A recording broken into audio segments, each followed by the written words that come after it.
আজ দেশের বুকে এক অভিশপ্ত দিন।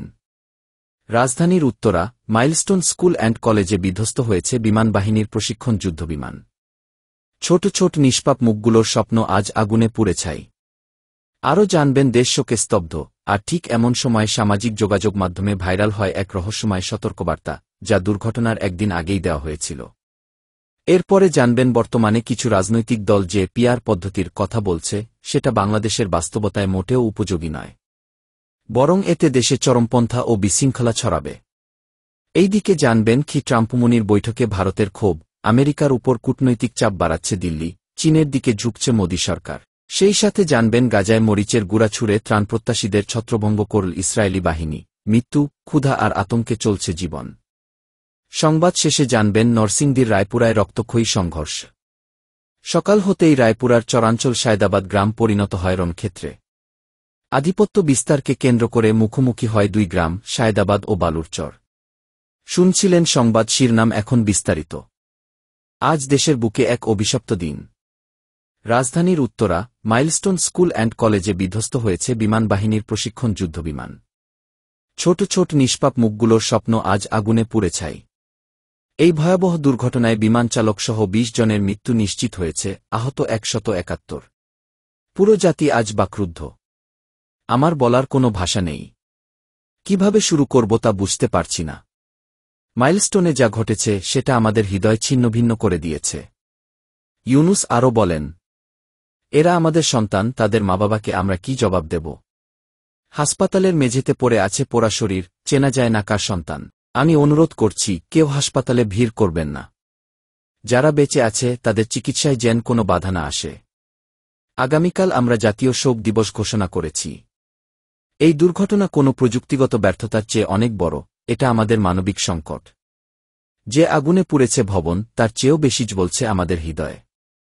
রাজধানীর উত্তরায় বিমানবাহিনীর একটি প্রশিক্ষণ বিমান বিধ্বস্ত হয়ে এখন পর্যন্ত ২০ জন নিহত, আহত অন্তত ১৭১। ভয়াবহ এই দুর্ঘটনার শিকার হয়েছে মাইলস্টোন স্কুল অ্যান্ড কলেজের নিরপরাধ শিক্ষার্থীরা। দেশ শোকে স্তব্ধ, আর ঠিক এমন সময় সামাজিক যোগাযোগ মাধ্যমে ভাইরাল হয় এক রহস্যময় সতর্কবার্তা, যা দুর্ঘটনার একদিন আগেই দেওয়া হয়েছিল। ২০ জুলাই অ্যানোনিমাস মেইন পেজ নামের একটি ভেরিফায়েড ফেসবুক পেজে লেখা হয়, একটি স্কুল ভবন ধসে পড়তে যাচ্ছে, বহু শিশু প্রাণ হারাবে। কিন্তু কিভাবে এই পেজটি আগেই জানল? আরও বিষয়ে দুর্ঘটনার পর তারা আবার লেখে, আমরা সবসময় আগেভাগে সতর্ক করি, কিন্তু কেউ গুরুত্ব দেয় না। এই পেজটি ভুয়া, প্রতারণামূলক ও আতঙ্ক ছড়ানোর চক্রের অংশ।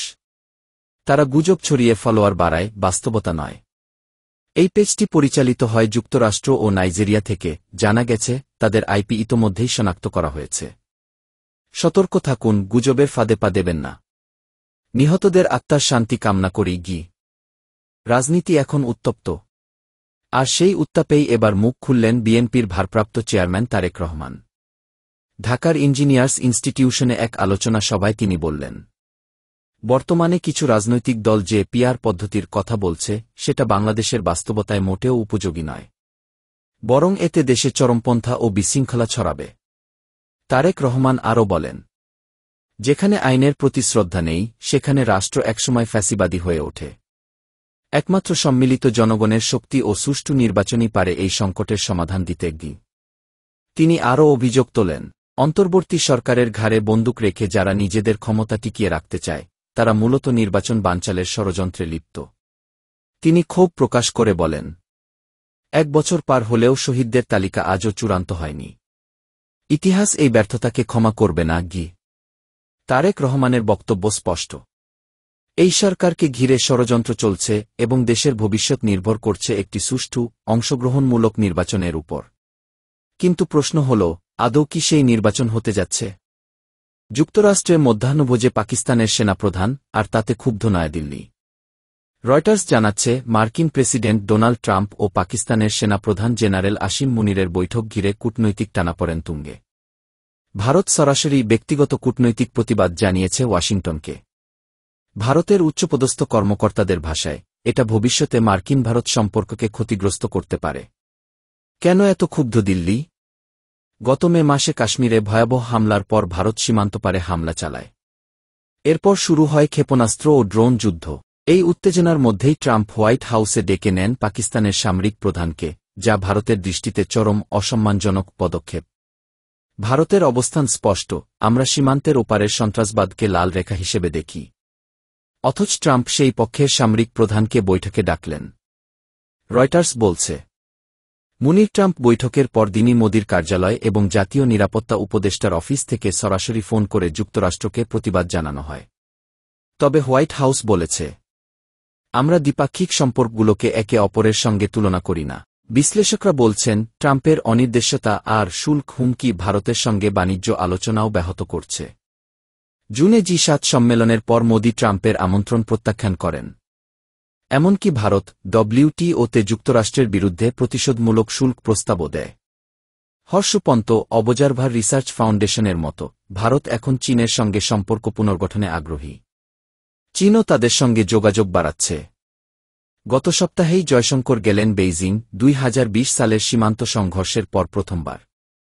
বিশেষজ্ঞদের সতর্কবার্তা, নিউ ইয়র্কের অধ্যাপক ক্রিস্টোফার ক্ল্যারি বলেন, চীনের প্রভাব বাড়ছে বাংলাদেশ সহ ভারতের আশেপাশে। তবু ভারত এখন চীনের উপর চাপ না দিয়ে প্রতিবেশীদের উপর কৌশলগতভাবে চাপ প্রয়োগের নীতি নিচ্ছে। পাকিস্তানের সঙ্গে হোয়াইট হাউসের ঘনিষ্ঠতা আর চীনের কৌশলগত আগ্রাসন, এই দুইয়ের মাঝেই ভারসাম্য খুঁজছে ভারত। কিন্তু প্রশ্ন হচ্ছে, যুক্তরাষ্ট্র কি ভারতের কূটনৈতিক সংকেত পড়তে পারছে, নাকি এই সম্পর্কে বরফ জমছে অদৃশ্যেই? ত্রাণের আশায় লাইন দিয়েছিলেন শত শত ক্ষুধার্ত মানুষ। নারী, পুরুষ, শিশুরা, কাঁধে ব্যাগ, কারো কোলে শিশু। এমন মুহূর্তে ইসরায়েলি সেনারা ছুড়ে দেয় মরিচের গুঁড়ার স্প্রে। ভিডিওটি মোবাইল ক্যামেরায় ধারণ করে সামাজিক যোগাযোগ মাধ্যমে ছড়িয়ে পড়ে। আল জাজিরার যাচাইকরণ ইউনিট সানাদ ভিডিওর সত্যতা নিশ্চিত করেছে। ত্রাণ নয়, মরিচের গুঁড়া। ত্রাণ বিতরণ কেন্দ্রটি পরিচালনা করছিল বিতর্কিত জিএইচএফ সংস্থা। সেখানে উপস্থিত ছিলেন 3 জন সশস্ত্র ইসরায়েলি সেনা। তারা মরিচের গুঁড়া ছুড়ে দেয় সাধারণ মানুষের চোখে মুখে। আতঙ্কে সবাই দিকবিদিক ছুটছে, অনেকে পিঠে চাল বা ময়দার বস্তা নিয়ে পালাচ্ছেন। জাতিসংঘের সর্বশেষ প্রতিবেদন বলছে, এটি এক নিছক মানবিক বিপর্যয়। গাজার বাসিন্দা মাহমুদ মোকাইমার বলেন, প্রথমে গুলি ছোড়ে, পরে সরাসরি গুলিবর্ষণ করে। আমি নিজের চোখে 3 জনের নিথর দেহ দেখেছি। আল জাজিরার প্রতিনিধি হিন্দ খোদারি জানান, মানুষ জানে ত্রাণ কেন্দ্রে গেলে মরতেও পারে, তবু যাচ্ছে, কারণ সন্তানদের খাওয়ানোর বিকল্প নেই। ক্ষুধায় মারা যাচ্ছে শিশুরা। রোববার 4 বছর বয়সী রাজান আবু জাহের অপুষ্টিতে মারা গেছে। একই দিন 3-5 দিন বয়সী এক নবজাতকও মারা যায় অনাহারে। এখন গাজা শিশুর মৃত্যু সংবাদ নয়, রুটিন খবর। ত্রাণকেন্দ্রে মরিচের গুঁড়া, শিশুর মুখে খাবার নয়, চোখে বিষাক্ত স্প্রে। এই নৃশংসতার শেষ কোথায়? আন্তর্জাতিক সম্প্রদায়ের নীরবতা আর কতদিন? নরসিংদীর রায়পুরায় রক্তক্ষয়ী সংঘর্ষ। সকাল হতেই রায়পুরার চরাঞ্চল সায়দাবাদ গ্রাম পরিণত হয় রণক্ষেত্রে। আধিপত্য বিস্তারকে কেন্দ্র করে মুখোমুখি হয় 2 গ্রাম, সায়দাবাদ ও বালুরচর। সকালে স্রেফ আধিপত্যের লড়াইয়ে বালুরচরের একদল লোক অতর্কিত হামলা চালায় সায়দাবাদ গ্রামে। এই হামলায় মোমেনা খাতুন নিহত হন, যিনি ছিলেন আক্তার মিয়ার স্ত্রী। ঘটনাস্থলে রক্তাক্ত হয়ে লুটিয়ে পড়েন মোমেনা খাতুন। তারপরেই ছড়িয়ে পড়ে সংঘর্ষ। লাঠি, দা, লোহার রড, সবকিছুই চলে 2 পক্ষের মধ্যে। অন্তত 5 জন গুরুতর আহত হয়েছেন, যাদের মধ্যে কয়েকজনের অবস্থা আশঙ্কাজনক। স্থানীয়দের ভাষ্য অনুযায়ী, এই সংঘর্ষ নতুন কিছু নয়, গত কয়েক বছর ধরেই আধিপত্যের যুদ্ধে উত্তপ্ত এই চরাঞ্চল। তবে আজকের সহিংসতায় রক্ত ঝরেছে, প্রাণ গেছে এক মায়ের। ঘটনার পর রায়পুরা থানা পুলিশ দ্রুত ঘটনাস্থলে পৌঁছে পরিস্থিতি নিয়ন্ত্রণে আনে।